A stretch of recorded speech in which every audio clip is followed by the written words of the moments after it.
Hello, hello, hello. We are recording. Welcome to the panel of the Lost Michelin Guide. My name is Joe. See what my script has to say. Yes, we're talking about the best and worst bars and restaurants in Star Wars. And let me just say, what a great way to spend a Saturday afternoon.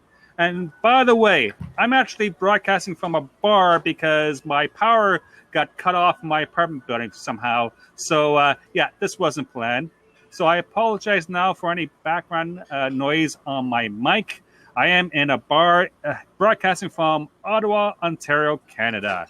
And let me just say, we're spending this afternoon talking about bars and restaurants, and we're raising money for Make-A-Wish. So if you can, please consider donating if you feel like it. The link could be to donate can be found in the chat. And thanks for all the moderators in the chat and the people watching right now. It's greatly appreciated. Like I said, my name is Joel. I'm here with my fellow panelists. We have Keri Simpson. Hey. We have Derek Beebe. Hello. At least he didn't do the Vulcan thing, right? That would be funny. We have Dr. Randal Graham. Yes, he's a former law professor of mine and author of Beforelife, which is a novel, and the soon-to-be-released Afterlife Crisis. That's right. Here's his books. Buy them. So there you go. We'll talk about it. We've all been affiliated, I guess. Yeah, so if you haven't listened to the SciFi Pubcast podcast, basically each time we mention Beforelife or Afterlife Crisis, you have to take a drink. It's customary, right? There's no rules per se, but it's customary. So we're the hosts of the SciFi Pubcast, a podcast that uses the narrative device of a fictional, multi-dimensional pub to talk about the things we love. And right now, we're talking about Star Wars. But before we get into this, I'm going to let the panelists actually introduce themselves. So, Keri, yes? Who are you? I'm Keri. You just asked. Okay. I'm Keri. I'm a martial artist and people teacher and somewhat nerd, and and occasionally I talk. Yeah. So just to let you know, they're actually making some mixed drinks. So I'm going to ask Keri. So Keri, where are you from? Like, where you broadcasting? I'm from Los Angeles, California. And that's in the United States, I believe. Yes. Okay. On the left coast. Yeah, fair enough. Where things are semi-sane, but on fire at the moment. Nice. We also have Derek Beebe. So that would be the guy wearing the X-Ring crew uniform. Derek, man, how you doing? Hi, I am from Pennsylvania. My side hustle is writing books like Randal, although I am much less successful at doing so. I only have one solo book published and a few short stories. And I'm the resident weirdo for our podcast. Don't say that. I prefer someone considering how weird the rest of us are. I'm the dishwasher and the food maker because I don't drink myself. So Joel trusts me to actually work in the bar because he knows I'll never drink any of the expensive stuff. And I like to invent cheap but flavorful concoctions themed to our episodes of the week. Yeah. Let's just move on because this just scares the bejesus out of me right now. To the bar. Mm-hmm. Okay, and he mentioned Randal. Dr. Randal Graham is an amazing fellow. And why is he logging is on? I don't know what's happening with him. He was live there, but here. he's a law. Okay, so I can see you. I don't. That's strange. Any which way, let's just run with it. So Randal is a law professor at the Western University, otherwise known as the University of Western Ontario back in my day. And Randal, can you tell us about yourself? Well, you told most of it. I'm a law prof here at Western in London, Ontario, where I met Joel when he decided to cruise through and get himself a law degree. And I'm not a podcaster or internet creator of any kind, just a giant fan of Joel, Derek, and Keri. And I do my best to support their work by popping into the pub from time to time and giving my 2 cents about whatever fandom they're discussing. And It's a huge honor to be part of this today, both because the Make-A-Wish Foundation is such a great charity, and also because Star Wars is always going to hold a special place in my heart. It is the very first movie I saw as a little 7-year-old guy when the movie came out, and so really appreciate the invitation. Very happy to be here. Excellent. And you're a big Star Trek fan as well, right? I am a huge Star Trek fan. And thank you I for mentioned that my drink is green. Scotty would approve. Scotty, add data. Great. With me, my name is Joel. I'm currently living in Ottawa, Ontario, Canada. I'm originally from Niagara Falls, Ontario, Canada. My mom was American. My dad was Canadian, so I'm a dual U.S.-Canadian citizen. I'm a lawyer, among other things. I do another job, and I work for the government. It's really boring. Let's not talk about that, shall we? What we should talk about, yes, that's right. A funny thing happened at the pub the other day, our pub. I was cleaning up after a particularly rancorous evening, and I found an antique memory core left by a customer under the bar. Can you believe it? We have an interesting clientele, I can tell you, but I digress. So we had the memory core analyzed, and it turns out to contain an ancient but incomplete copy of the Michelin Guide, or Michelin Guide. There's some debate on how you pronounce it. And the famous guide containing descriptions of the best and worst bars and restaurants from a long time ago in a galaxy far, far away. And we are presented at Forcefest for the very first time. God, who writes this stuff, really? Yes, here we are. A one-armed man who has a swearing problem. Probably. There we go. So Joel, what you're saying is that Star Wars actually exists in the real world, and that George Lucas is somehow, he also got a portal to this information somehow? Yes, he might have a time machine. He might be on the input. Not input. Say the word for me. I have a speech impediment. Maybe one of these books spells a portal for him as well. And I have no idea what you're saying. There you go.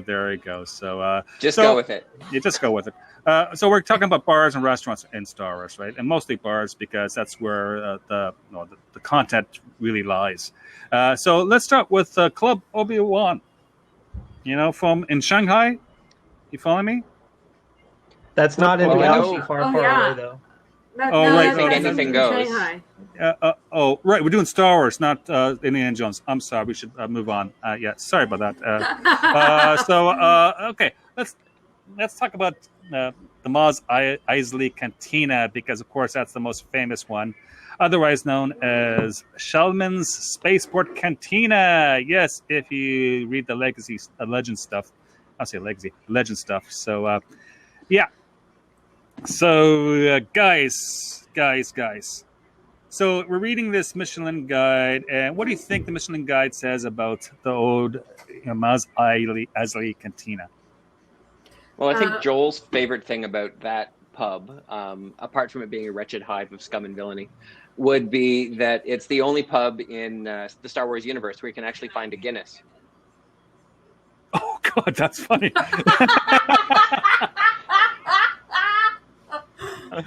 Oh, God, that's hilarious. This is why we keep you around. Thank you. That's hilarious. Oh, well, you have the right cup for it, Joel. I know, it's amazing. Was that a coincidence that he was holding that up the camera as you said that? Probably. Oh, God. So this is probably the first time, at least in the narrative, that we see a bar in Star Wars, and it's filled with aliens and humans all interacting with a lively tune going on in the background. So that's amazing, right? Yeah. It's a fantastic plot building device. I was thinking about this as we were building the show. Yeah. And the idea of situating such a different world in a very familiar component that we'd find in our world, like having a pub so that you recognize the roles that characters are playing. You sort of recognize the bartender, the sketchy guy in the corner, the wait staff filling orders, the people just sitting around trying to get drinks. So it feels somehow familiar, but it allows you to gently immerse yourself in this fictitious world where you have dozens of different species, more diversity than you could ever hope to see on Earth, but still familiar elements like discrimination against droids, right? Like they won't serve their kind here. It's just a brilliant world building point that I really enjoy. One of my favorite scenes in the whole franchise. I think too, it is so sense of the ordinary, but it's also an element of the extraordinary, right? The best freighter pilots of the galaxy hangs on this bar, right? Okay, it's a rough bar. The bartender is not very friendly, I must admit. You know, it's a place of violence, and when violence happened, no one's too concerned, except the fact that it attracts a certain imperial interest and presence. So, well, the original bartender. The original bartender was a bit of a grump, but when replaced by Akmina, played by B. Arthur, in the holiday special, the nighttime bartender. We have to think bars change between the daytime and the nighttime, right? But listen, if I was in this bar I'm in right now at nighttime, it would be a mosh pit. No, it wouldn't be. I'm just dreaming, old age stuff. Well, it would be right now anyway. Yeah, so it's amazing there, right? So, and we of course we can contrast the Mos Eisley Cantina from what we saw from the New Hope with what we saw in the Mandalorian, right? Which is several years after the fact. Right? Okay. And with doors that will the droid cut you detector, and now the droids are the bartenders. Yeah, so it's kind of like bars changes with economics and finances and with trends. Yeah, who knows? I wonder if. Okay. The interesting thing about the bar at the time of New Hope, according to our Michelin guide, was that it was owned by a Wookiee named Chalmoon. And Chalmoon actually had, I mean, this is Chewbacca, so it's not accurate, but he has a silver handlebar mustache, which is very 1970s. Because whenever I think of the cantina, I always think of early 70s. And so it was actually owned by a Wookiee named Chalmoon, who we never saw in the movie, of course. He doesn't like being around too much because since he's a Wookiee in the Tatooine heat, he's always hot and miserable, so he tries to stay inside where there's air conditioning. He doesn't go out to the bar much. And the bartender that we saw in the movie, he doesn't actually, according to the New Legends canon, he hates droids because droids killed his parents in the Clone Wars. But according to our Michelin guide that we all read, which is incomplete and it is complete. It's very old, There's right? some correction somewhere. Yeah, so it's like trying to piece together the Dead Sea Scrolls. It's imperfect. Let's just say that. Yeah, it's like reading old legends. But in that version, the bartender only hates droids because he's so low on the social totem pole that droids are the only thing beneath him, and that's the only thing that he can actually kick down at without getting in trouble. So that's the only reason that he hates droids. And in the course of the story, he is trying to find success by making the perfect drink to sell to Jabba the Hutt. And it's very hard to do so because Hutts have very strange chemistry. So you have to, determine what's that called? Mixology, the science of mixing drinks. So he has to come up with the perfect drink for a Hutt without himself knowing what a Hutt's taste buds are like. And he finally comes up with the solution using Greedo's head. After Han shoots Greedo and kills him, he takes Greedo's body down to the basement and he filters his drink through the dead guy's head, and he makes the perfect drink for Jabba the Hutt. So everybody got a happy ending in that story. Except for Greedo. Except for Greedo. Who shot first. Yeah. Well, he was a real McClunky anyway, so. Well, let's not get into that debate. Yeah, and there's other ones, right? Randall mentioned the holiday special with, I think it's a soft C, Askmina? I watched it. Akmina. Akmina, I just watched it this morning. B. Arthur was such a Harvey great Korman. actor. Yeah. Oh God, that was not a great singer. Great actress, love her as a character actor, but the "Good Night but Not Goodbye" song she performs is not going to feature on any of my playlists. No. But I loved Harvey Korman in that particular segment of the holiday special. When he comes in and he pours drinks directly into a hole in the top of his head, and he's there only to hit on B. Arthur, because when he left the bar the other day, she said something along the lines of "Come back soon, I'll be waiting." Yeah, exactly. And he believed that was specifically a message to him because she'd fallen in love with him or some such. So complete shtick, very 1970s in nature. I was reminded today when watching it that they preempted the Incredible Hulk and Wonder Woman to broadcast that. And I remember being a kid. It was 1978, so I would have been almost 8 years old. I loved it. I was just happy to be in the Star Wars universe again because it was our first glimpse into that universe after Star Wars itself came out. And I go back and watch it now and understand the critical reception it received, but I don't know. I can't help but love that episode, that show. Amazing. Yeah. Actually, let me ask you this. Would you prefer to visit the cantina, the Mos Eisley cantina during the era of New Hope or in the Mandalorian? Because the first one was a happening place, but very rough, very frontier-like. Well, the second one was kind of sedated, probably better-mannered droids and probably better conversations and less threat of violence being used. But well, less threat. Yeah, I'm a little nervous in those bars. By the Imperials, anyway. Yeah, there's that. Maybe. I know I felt a lot safer seeing all those heads on pikes outside. Yeah, the helmets, yeah. Yeah, frontier justice. Yeah, I do that with insects, the bees outside in the patio. Just to scare the other bees. Yeah, but I digress. Does it work? No, it doesn't. But I'm still trying. Well, it's a bit of a theme in the Star Wars universe that bad things happen in bars, right? That they're full of just antisocial people who are there to sell you death sticks or otherwise do something awful, slice people's arms off, shoot first. And so I see Joel in a bar, and if we can believe that narrative device, I'm a little worried for you right now. It's all right. But you did bring up a good point, because there's other bars in Star Wars besides the Mos Eisley Cantina. You made reference to Death Stick. Well, the Outlanders Club on Coruscant. Coruscant. It's a pretty big sports bar, They do pod racing. Why do I have podcasts in my notes? Well, pod racing, that's pretty funny, actually. You got...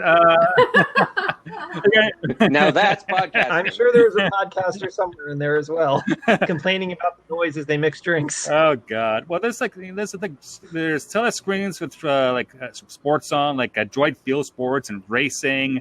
It's a great way to pick up death sticks. There's not much dancing because the bar has gone through some changes, but the Outlander Club, would that be someplace we would hang out? Maybe me in my youth, probably not, but perhaps. What do you guys think?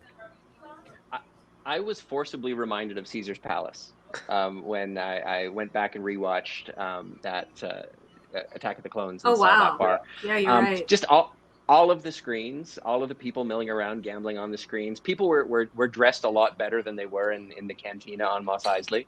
And yet there seemed to be all social groups represented, a lot like when you go into any of the casinos on the Las Vegas Strip. But that one section in Caesar's Palace, which I've only visited a couple of times, that has all those sports screens on it, it just seems like that was the essence of the bar in Attack of the Clones.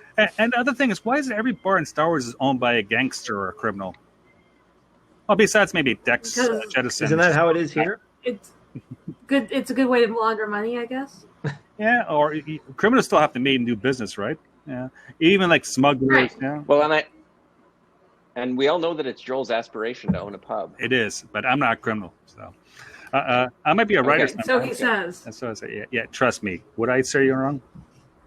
Yeah. So this is the second bar in which we have Obi-Wan whipping out his lightsaber and taking a chop at somebody, which could be habit forming. I guess it's actually the first because he was young when he did this one.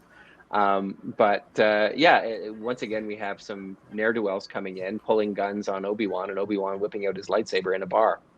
Amazing. It's amazing. It's habit forming, I guess. Maybe in A New Absolutely. Hope, he was just in the middle of his midlife crisis, and he was trying to recapture that old youth feeling. I think he should go home and rethink his life. That's funny. We also have some new Star Wars type movies. So from Solo, I thought it was a pretty neat place. The Lodge at Fort Ipso, I believe it's called. Ipso, on the planet Vendor.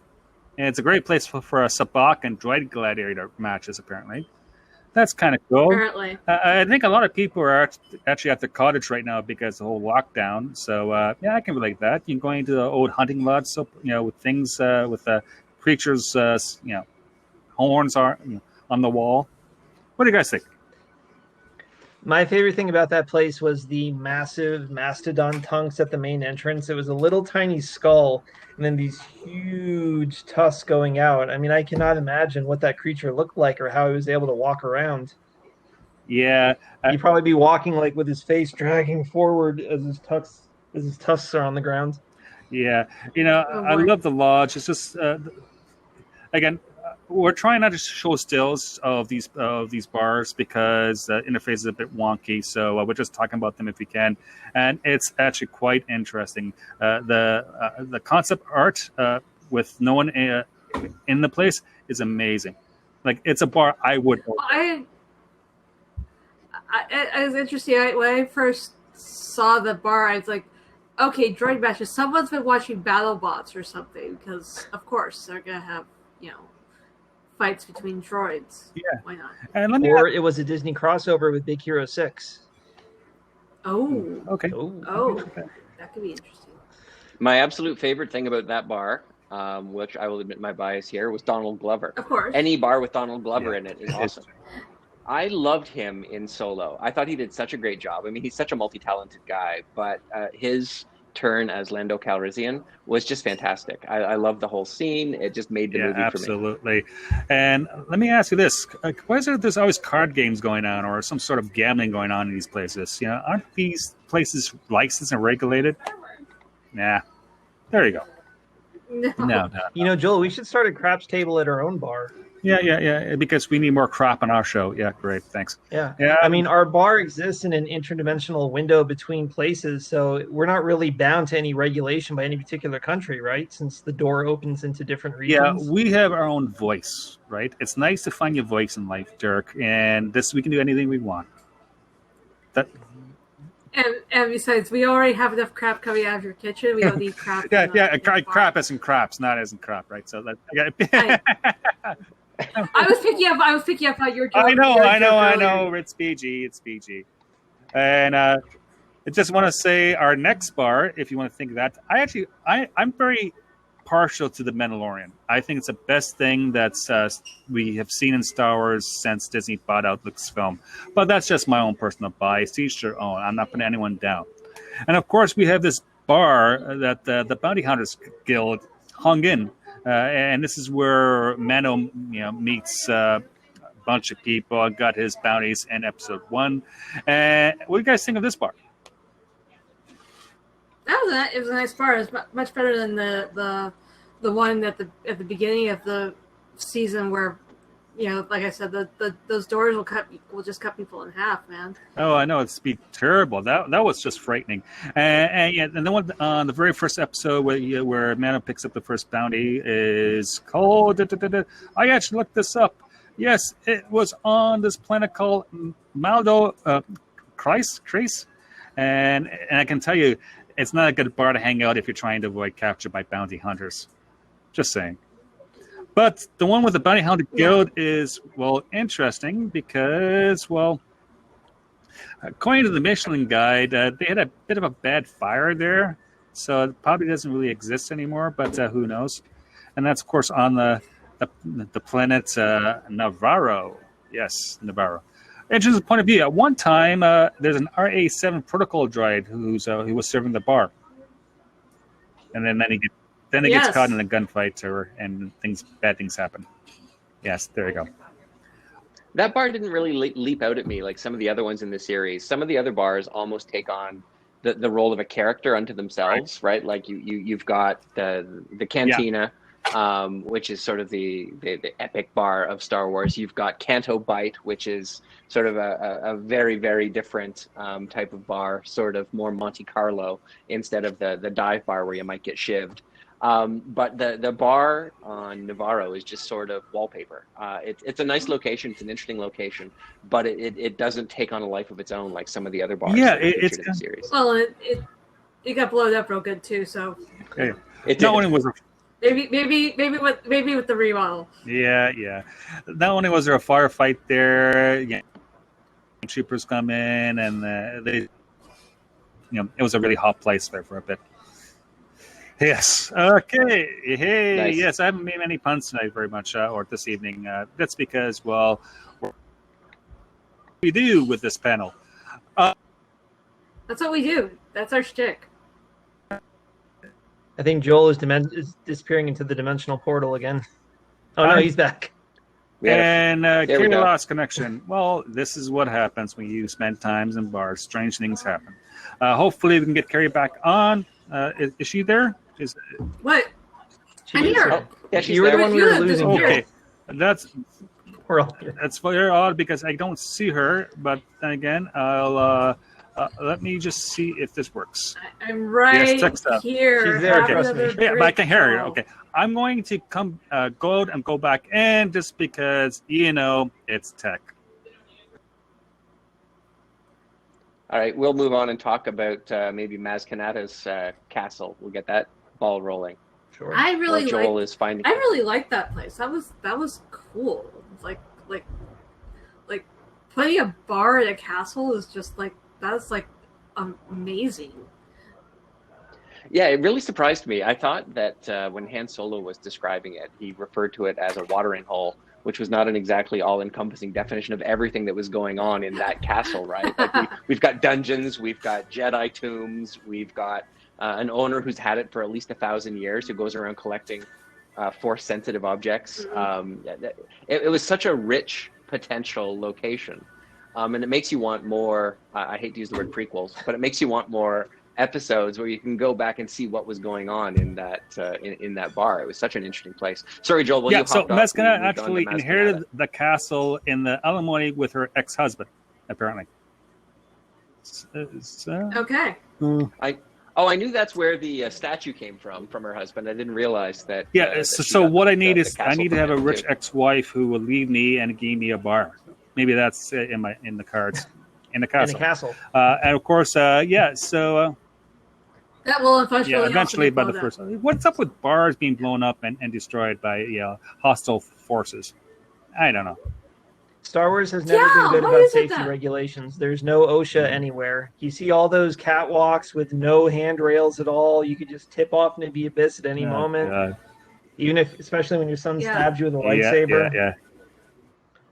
So I have to ask you guys to rely on your expertise because, as you know, my knowledge of the Star Wars universe is limited to stuff you can see on a screen. I haven't read the novels, I haven't read the comics, but Maz Kanata seemed, well, A, force sensitive, and B, she seemed able to somehow enforce a no fighting rule for over 1,000 years. So is she like supposed to be ultra powerful or have some level of ability that we're not?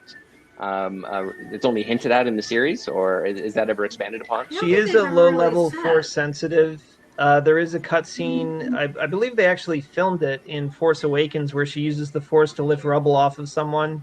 So she's Or not a something. full-fledged Jedi, but she does have Force powers.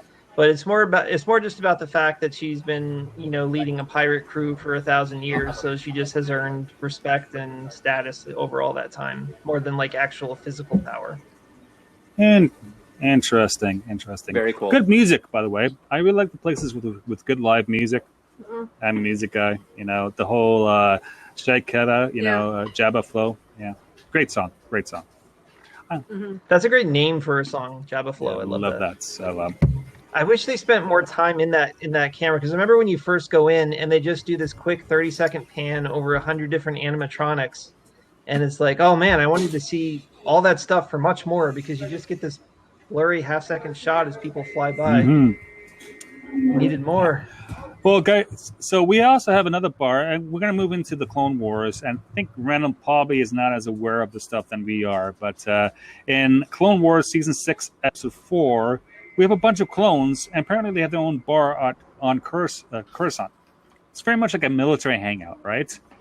Well, they kind of have to Yeah, have their and it's own called place, 79, right? which is really, really cool, especially if you've ever been in a military service where there's going to be people with similar experiences hanging out with similar stresses and post-traumatic stress and all that good stuff. I must say that And faces and DNA. yeah, they're in good company. Never mind. And it's easy to get a taxi there, apparently, according to the Michelin guide. And of course, it's known for its electronic music and dance floor and intoxicated military types. What do you do when you're young in the military and you're on shore leave? Well, yes, you go and you drink your face off. Shooters are apparently popular. Again, this is the first place I've seen in Star Wars where people were doing shooters at the bar. You know, think about that. Yeah. Hey, in a cartoon. In a cartoon, no less. But clothes are pretty much human cannon fodder. They need to have shots. Absolutely. Speaking of which, Chef Jameson, yeah. That's how they cope. And at least this place has restrooms, and we've seen it inside the restroom in this Clone Wars episode. So there's that. Randall, do you know? Were these the Stormtrooper? If these were the Stormtrooper clones, I'm not familiar with this bar, but I think it would have been great if every time they tried to take a shot, if they missed. That would have been for the over their shoulder. That would have been for the Stormtroopers. That's Stormtroopers, Randall, not Clone Troopers. Clone Troopers were actually good. The Stormtroopers were the bad ones. Clone Troopers actually had AIDS. Yeah. Right. Let's just move on from there. Okay, so there's one. There's a new bar. We don't know much about it. It's called the Silver Sea Lounge. Apparently, it's on the Galactic Star Cruiser. That might or might not be in a place called Walt Disney World sometime soon. Do you? If only we had a Disney World on the panel. Yeah. Well, it's hard to be an expert on something that doesn't exist yet. And at this stage, Eric is going to read the press release. That's in the show notes. We're docking your pay. Derek, we're docking your pay. If we're supposed to know this. I wonder what narrative's going to use this bar for. You know, there's going to be a novel in the works, right? Yeah, because it looks pretty. It looks pretty cool. And what's better than being in character, staying at Walt Disney World in a hotel, and it has his own lounge where the bartender will be in character.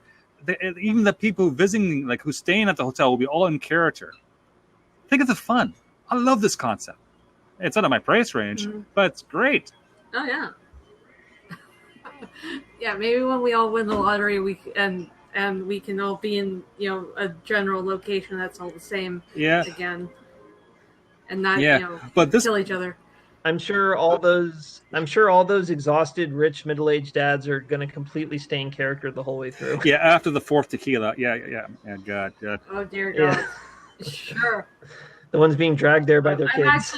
I'm on my fourth tequila, so God. We'll see. Like I said, I think it's a great concept. The place is half built as it is, so not sure when it's opening, but it will open, and hopefully everything gets back to normal, and I win the lottery, and I can spend some quality time there. So there's that. But until then, we do have this couple places on this Batuu, some Black Spire outpost thing. Otherwise known as Galaxy's Edge. That is, of course, at Disney World and Disneyland. So many more people have seen this stuff. Yes. And my personal favorite is Olga's Cantina. Who's been there? That bar is so pretty. Yes. Agreed, Ernie. Greatest DJ in the galaxy. I'm glad Captain Rex has more work now. DJ Rex, R3X. Yeah, it's neat. And if you haven't actually been to Olga's in real life, go check it out. There's a two drink maximum limit because it's so busy, but it's really neat. And breaking news, Disney Parks on YouTube, as of about 20 hours ago, has posted a 360 little minute and a half video where you can go in and experience it firsthand. It's really cool. You should check that out. And of course, nice. Olga's is owned by this person by the name of Olga Garia. Yeah, another little gangster type. Guys, what's up with gangsters? Again. Like, do I have to go to law school or something? Wait, I went to law school. To become, yeah. And this is the path that alcohol leads there you go. There you go. So, of course, we have some good music happening with DJ Rex, the robotic droid that spins things.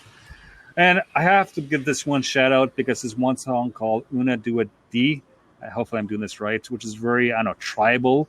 And so there's a few people in the Disney community who loves the song, and I'd be, amiss if I didn't say that. So there's that. But there's other restaurants happening at the Black Spiral Outpost on Batuu. We do have Docking Bay 7, Food and Cargo. Document 7 is nice. We do have the milk stand. Yeah, if you want your blue milk. By Also the nice. way, the blue milk needs vodka, but otherwise, or rum, but otherwise. Yeah, and there's also I it's think you rather can nice. get in a green variety.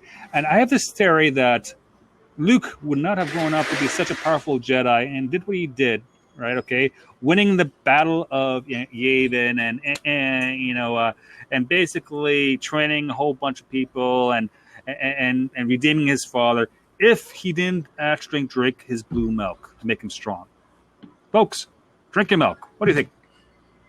At least blue milk. Oh, artificial. Yeah. Sure. As long as you don't have to milk it directly out of the those siren creatures that were hanging out on the Jedi Island. I mean, that was not the most appetizing scene. Yeah, and that's another type of Star Wars universe. Let's move on. Okay. So, okay. Wow. This is the joke we made in the chat. Oh, dear. Yes, that's right. We have a big old, another little quick service thing happening in Batu, and we have Katsaka's kettle if you want your popcorn fix and stuff like that. Very neat. Actually, Galaxy's Edge is quite neat. You can actually experience some of these places firsthand. Yeah, it's a park, but it's suspending disbelief. Really. I do kind of want to go back to Oga's Cantina for a second because it is the bar itself is so pretty, and I mean it has all these like awesome like jugs and everything. It looks almost like a still or some kind of like DroidWorks thing, but it serves drinks. They're all pre-mixed, but I mean, at least we don't have to worry about the people getting too heavy or too light with the booze. And actually, I did manage to try a couple of the mixed drinks, and they were nice. Pretty nice. So yeah, and Ernie Garcia, our friend from the chat, who was supposed to be on the panel, but he got busy, and rightfully so. He just said in the chat that the bar has stories such as a blaster mark here and there, all of which you can read about. And that's something I love about Disney and Lucasfilm, that there's always a narrative attached to everything. That's why I'm a huge Disney fan, because it's all about the storytelling at the end of the day, in my humble opinion. Yes. I can't wait to go there. I was supposed to go in May, but life happened. So hopefully next year I'll get to see Star Wars Galaxy's Edge. Yes, and if not, you can get the patch that's coming out next month for Sims 4, apparently, where you can actually visit Galaxy's Edge in character. So that's breaking gaming news as of yesterday. Oh, wow. Yeah, these days are kind of blending into each other. So check that out if you're a gamer, right? I have no idea what time is anymore. Yeah, it's kind of like the Michelin Guide, really. Yeah, it all blends together. All right. So let's move on. Randall, you mentioned before Keto Bite. I know you spent some quality time in Vegas, sir, I believe, and with your lovely wife, and you have a great time looking at the shows. Do you think Keto Bite and specifically the Kanto Casino, with its 22 restaurants, are up to snuff to, say, Las Vegas standards? Well, they definitely be at the high end. I mean, when I think of Vegas and compare that to a bar in Star Wars, it's more the one on Coruscant that we were talking about earlier. I sort of see them as being more on par. I think they've almost gone full-blown Monte Carlo / James Bond Casino Royale with the Canto Bite Bar. And I know Rose Tika didn't have a very good assessment of the bar or the people there. And yes, the apparent economic disparity, yes, the ethics of some of the patrons who are there draw the whole thing into question. But that was a classy bar. I mean, it looked like the sort of place that it would be really fun to go and spend an evening, if it weren't for all the oppression. Yes, but it allows dogs. It arose from. Gary and one again. Gary, I miss Gary at this celebration. Gary is inside joke or Star Wars joke. Yeah. Yeah. And there's life Fothers racing. That's something. That horse type thing. Those Fothers are much bigger than I thought they were. Yeah. The only negative thing I can see about Canto Casino, besides the whole dirty money business, is it's besides, they're very particular about parking, shuttle parking in particular. Yeah, as long as you don't park on their private beach or anything, God, I guess funny. it's fine. I mean, they did park out. I mean, Finn and Rose did park on the private beach. It would be like kind of, although there aren't any private beaches. Is it me or is it Keri California. frozen? At least not in LA. Nope, she's fine. No, it's not. You keep seeing things, Joel. It's just you. Joel, have another it's drink. not mine. By the way, do they also have father racing there as well? And do the little kids like sit on the backs as the caddies? Father racing. Yeah, because I thought Joel said father racing the first time, and I started getting mental images. Okay. Yes, let's just move. Maybe that's like in the kiddie version of Can't Bite. No daddy. Right, let's move on to. Star Wars has enough daddy issues as it is. We don't need it anymore. Okay. This is great. We usually talk about intellectual, concepts and arguments, but in this case, we're just talking about bars. This is great stuff. Oh, restaurants. We should talk about more restaurants. How about Dex Diner on Coruscant? Attack the Clones. Why George Lucas included the scene, who knows? But I love this scene. I really do. I love the 50s, and it's a great place to get Jawa juice. I can tell you that right now. I found that mildly disturbing for about 15 minutes until I had a chance to Google something because, orange juice is made when you squeeze oranges. Grapefruit juice is made when you squeeze grapefruit. And then now we have Jawa juice. I'm like, I don't want that. But I've since gone and looked up what that is because I thought they can't be drinking Jawa squeezing. That doesn't seem right. But it's actually apparently made from like the muddled skin of banthas and various herbs and liquids that are added to them, and which is slightly less grosser than drinking the juice of a sentient species. Here I thought it was just coffee, like John does.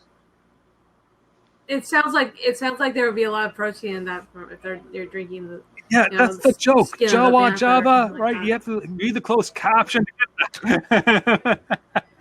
Well, yeah, no. Okay. No, I caught that, but I got on a meta level and started really worrying that I was drinking Jawa. By the way, I should point out that there is a MC Chris song about Dexter. It's called Kit Fisto's Smile. It's he's like a parody nerd rapper who sings a lot of Star Wars songs. He did one about Boba Fett, IG-88, Dengar, and he did one for Dexter called Kit Fisto's Smile. It's really funny. Very cool. Let's see. What else do we have? Oh, of course. Yes. Let's go back to the original trilogy, right? We have Jabba's Palace. It's a private bar, I must admit, but there's a lot of life happening there. And there's some ups and downs. Floor traps. Lots of surprises. You don't want to get. That's pretty. Once again, we have the association of booze and crime again, where the big crime lord has a big bar going on. Starting to make me wonder about our own pub and if we're up to no good on a galactic level. Anything but criminal, but let's not digress. But go ahead. I do. I love this whole scene. I was 12 years old when Return of the Jedi came out, and I absolutely, this was the peak of my Star Wars fandom when I really got sort of obsessive about it. And everything about that bar, everything that happened in that private club, Jabba's Palace, the Frozen Han Solo hanging around, the death of Ula, the Twi'lek dancer, to set us up for the Rancor pit and what was going to happen to Luke later on. I just thought that was cinematic gold as a kid. There's the Rancor. It's really tiny Rancor. I love that scene. Not a bar I'd want to attend. No. I don't think I'd want to go there. Yeah, but it's cinematic gold. Loved it. What is Garrett doing with his toys? I don't know. I think I may have to talk. I think I may have to talk to our chief of security at some point and convince the Ewoks that they really need God. I must admit, Jabba's Palace is quite rancorous. I've been waiting for this one. Okay. Nice. And the decorum. We should talk about the decorum they have on the walls in the bar. It's very. Decor. Oh, you mean other than The decor. Yeah, Other than the carbonite? it's just Chilled not solo. solo. There's lots of people, I suppose, hanging on the wall. So there you go. Great stuff. And Jabba doesn't even. Interesting factoid from the Michelin Guide. There were about 17 assassination attempts going on at Jabba at the time that he died, along with about 20 other. What is it? I think there was also 20 other various plots against him at the moment. And Bib Fortuna had his fingers in most of them because he was plotting to take out Jabba and replace him. Yeah. They kept finding dead bodies in the palace, and nobody would know why, because it was like one various assassination plot running afoul or running into another one. Nobody liked poor Jabba. So I have a question. Relying on, again, your expertise that goes beyond what you can actually see on the screens. So the Hutt. I'm assuming the Hutt is, from other things I've seen, is the species. Yes. Hutties is what. And why is his nickname his species? I'm human? It's like Joel the Human.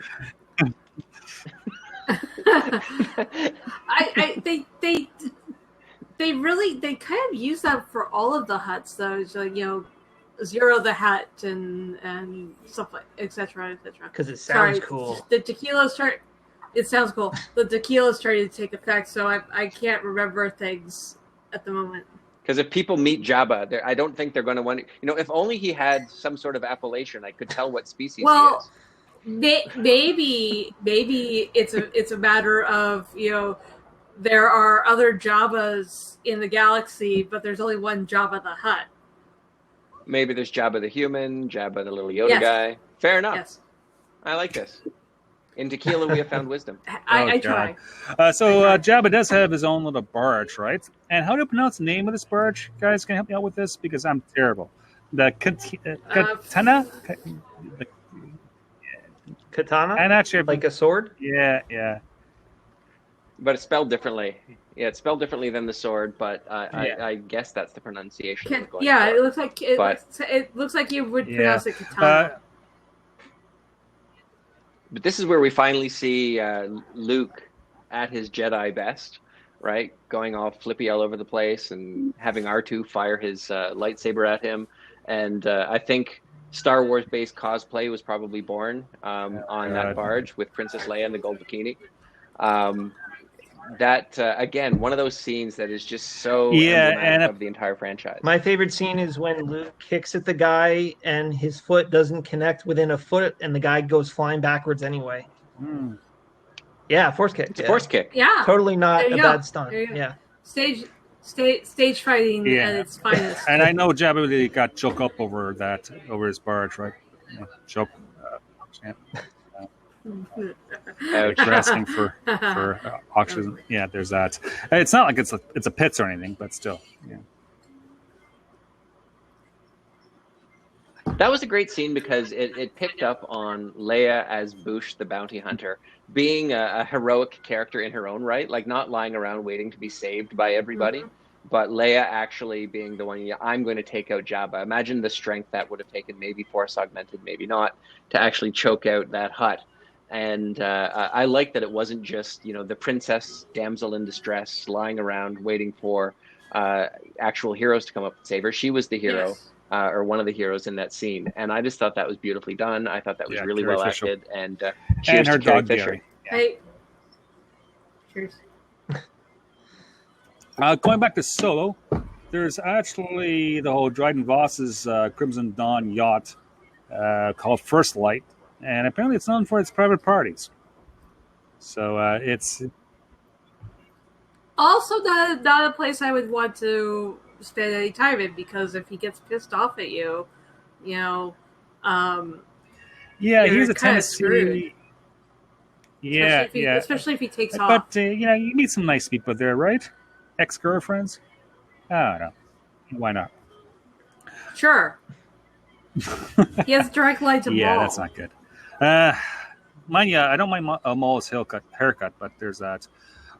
And of course, if you know anything about Star Wars Resistance, there's okay, wait a second. This is going to be a Canadian American joke coming up right now. Is it Z's Tavern or Aunt Zed's Oh Tavern? dear. Uh-oh. It Really? is pronounced Zed. Like that? Yeah. Yep. No, There you go. it's Is Aunt it? Z. Oh no, Well, no, hooray no! for You're right. Canada. It is No, Aunt it's Z. Aunt. I'm It's sorry. I Aunt haven't Z. seen that show Yeah, in so too long. funny, I think you're right. You It know, is. Sorry, Oh, I got my hopes up there for a second. I have to explain American Oh, English to God, Katie. that's funny. It's fine. Why did they yeah. put So in you know, that? the fact of the matter is, bars in Star Wars, mostly gangsters own them. You can lose your limbs. You can get choked out. You know, like what's about you know, the personal safety of customers? Really, is that a thing? Mhm. Sure. Yeah, I would not go to a bar in Star Wars. No. And I mean, Yeah. the Canto Bight bar, I know all hell broke loose, but it seemed like a relatively secure place if you were on the right side of the economic ledger. Horrible place if you're at the other end of the economic disparity distribution. But the general theme of bars in Right. Star Wars is, you know, watch your back. Well, I know this is kind of off topic to this kind of what we do, but friend of mine pointed out that at least with the Canto Bight scene, Star Wars started tackling economic inequality, Mhm. and it's like, yeah, okay, yeah, this is the perfect illustration of This that. kind of bites. Always bothers me because there. you know when they say what's the biggest illicit economy, right? And they say illegal arm trading, right? Or in this case, perhaps legal arm trading. Perhaps I can see that, but my mind always turns to drug trafficking. I don't know why, right? It's mostly bad guys, traffic drugs, get their money, hide their money, and use their money laundering money to buy bars and casinos. I don't think Boeing or Raytheon is buying casinos anytime soon or spending money. But who knows? Yeah. Good point. Although if drugs get legalized, then they don't have this problem. What else is there, guys? So if you're an Ewok, which bar where do you go to? Hey, SciFi which bar Pubcast. would you go Oh, to? God. Wait, Good answer. Yes, you can eat. Yes, you can eat. Uh-huh. I would start with the fingers, though. They like the fun. They like the podcast. When I was a kid, I seem to remember the Hasbro-based, I think it was Hasbro, playset for the Mos Eisley Cantina was referred to as the Creature Cantina, like suggesting that other sentient races could be counted as creatures. But given the diversity in that bar, the fact that we see it's not quite as uniform as some of the other bars, I think Ewoks would fit in there quite nicely. It might be a bit warm for them with all the fur. But Jawas is otherwise, going to be a I think that would be a problem good bar because for you have to them. make the bar really low to the ground. Hey, you had some cheddar And fans yeah. in the. Maybe in the Jawas, Ewoks and so Jawas can share their own they bar, managed. and I will finally get the fight scene between the Jawas and Ewoks, which I've been, hoping for since Return of the Jedi. Oh, Really, that'd be awesome. Hey, if any Lucas that would be people there, awesome. okay, please. My I give and, it to and you. because You have there's my and because the okay. secure and because the security detail is listening. Yes, the gag is They have we my have full Ewoks support. at the SciFi Pubcast, doing security. Yeah. There you go. Yes, I this is what employ the happens Ewoks. Thank you. when you go down the rabbit hole They're my of security narrative team. devices. Yes, it's frightening. Yeah. Before we run out of time, I want to ask, what's everyone's favorite Cantina-related song? Mine is Ooh Ee Day Yeah. from Return of the Jedi Special Edition. The classic Cantina song from Mos Eisley. I think that's one of my favorites. I think. Well, Maybe Trouble Flow. my dedication to the pubcast is such that I actually did go back this morning and rewatch the whole bar scene in the holiday special, where they take the old Cantina song and weave it together with B. Arthur singing "Good Night but Not Goodbye." And nostalgia is strong, and there's a certain level of love for that song. But yeah, it's not going on the playlist or going to. That song has actually been stuck in my head all day. I watched that this morning as well, and it's just been bouncing around in there for hours. Oh, what about Rex Rebo's band and Cy Snoodles? We missed talking about them. It's all good. Jab's But Palace. That guys, was some good tunage. Hey, Derek, I have a bouquet. I can help you with that song. Right, we're running out of time, folks. We have maybe 3 minutes, so let's go with this, okay? So we're going to close down. Yeah, we're the colleagues. We do our own podcast called the SciFi Pubcast. Randall's on some of the shows, not all the shows. We do post it to YouTube. Randall is usually audio only. You got to see Randall on video, which is amazing. Thank you, Randall, for that, okay? Because we need... It was strange seeing his lips move.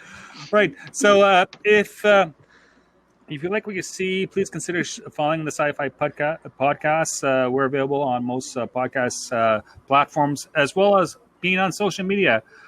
We have a Twitter, Facebook, Instagram, and we have a Discord server. Check out our social media for a Discord invite.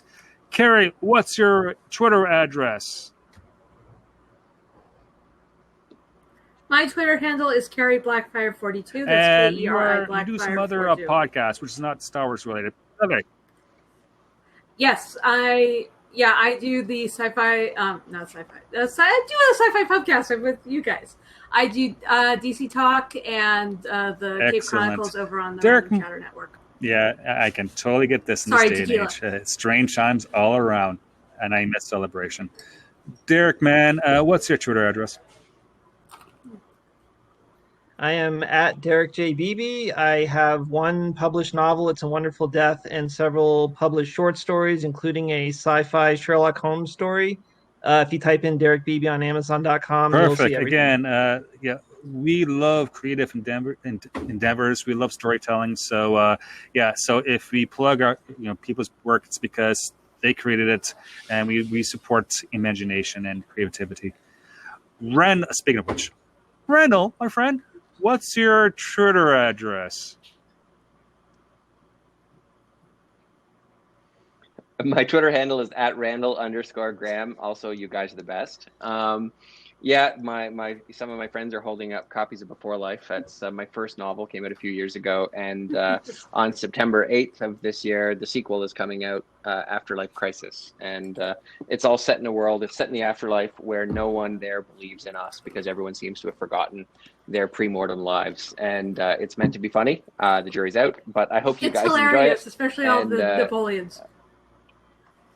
Well, thank you very much. Yeah, it's published by ACW Press, at least in Canada. It's now available in the States. I know Afterlife Crisis coming out September 8th, I believe. Yeah.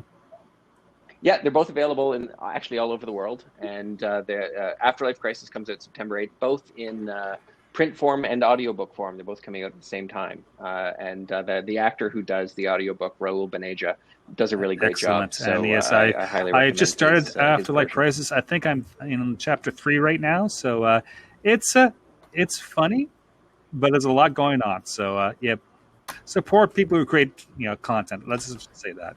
Good. I love the book.